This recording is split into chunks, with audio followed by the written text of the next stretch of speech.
My name is Alec Goodrich, and this is my final project for CSSE 120. My project themes around my robot being a special ops soldier trying to obtain an objective without getting spotted or killed.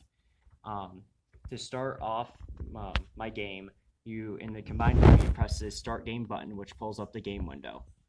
In the center of the window is the player, and all the red squares around it are the enemies. Your health is on the right. It shows your health, your weapon name, the magazine size of that weapon, the reserves of that weapon, usually along with how many points you've earned and the amount of actions you have left before the enemies take your turn. You use the W to move forward, A to turn left, and D to turn right. Additionally, whenever the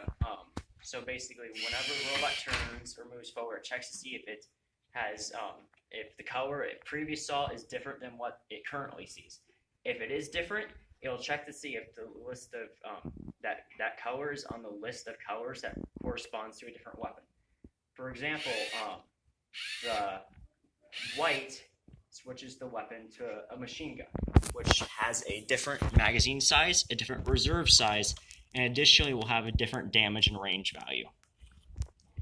And then as you can see, each of the actions that was done changed the 10 down to 4 now.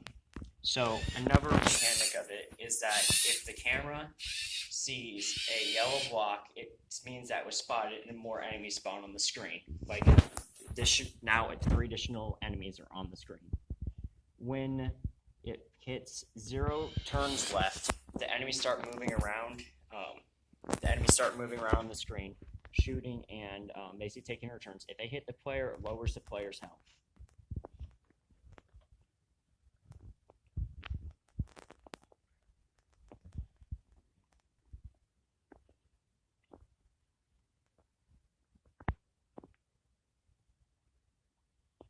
Once the AI is done, then the player's actions will be set back to 10 actions per turn.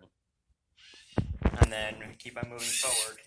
Whenever the objective gets within range of the robot, which sometimes it gets offset a little bit, it will see the object and then go and pick up the object. It uses the camera to detect if it needs to turn left or right, then the ultrasonic sensor to know when it needs to pick up the object.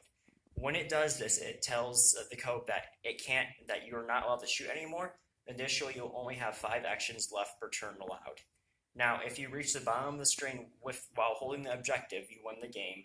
So if I do it now, if I move, it says that you win the game. So now I'm going to show some of the other features that are in the game. So if you actually close the window and hit Start Game again, it'll start a new game. Another thing that the ultrasonic sensor does is when you're moving around, if it detects an object within a certain distance, it acts as if you hit a landmine, and it instantly kills the player. When the player dies, it sets their health to 0 and shows a game over screen. Okay, so then for the points for the things that you're supposed to do for the code, remote control, obviously I was remotely controlling the robot, and then it was sending information to it and also back. So when the robot has the object actually picked up, the laptop tells the robot to not check for a landmine. That has a landmine, so not check for a landmine. And I used some new Tkinter things, obviously, like the canvas, and also I used the buttons. So those are some new things. I used 3 sensors. I used the ultrasonic sensor to detect if there was an object in front of it, to detect one to pick up the objective, and I used the camera to detect the enemy spawning tower, the objective, and then I used the color sensor to change weapons.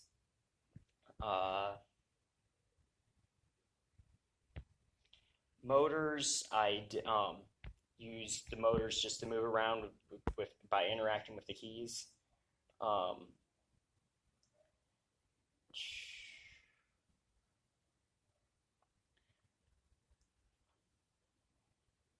And creativity, it follows the theme of the project, and then obviously it's you're supposed to be a special ops, so you're trying to hide. So that's part of the reason why if the camera sees a yellow thing, more enemies spawn because you're trying to not get detected.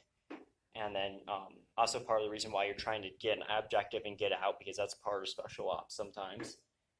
Complexity, the code is complex because it's dealing with say multiple different things at the same time, like if this, then do this, and it's also just has a bunch of variables that will do different things based on current conditions.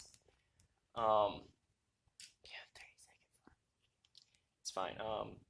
Then for the code quality thing, I have all my functions or functions and methods are under 15 lines long, and I have definitely more than 7 functions or methods.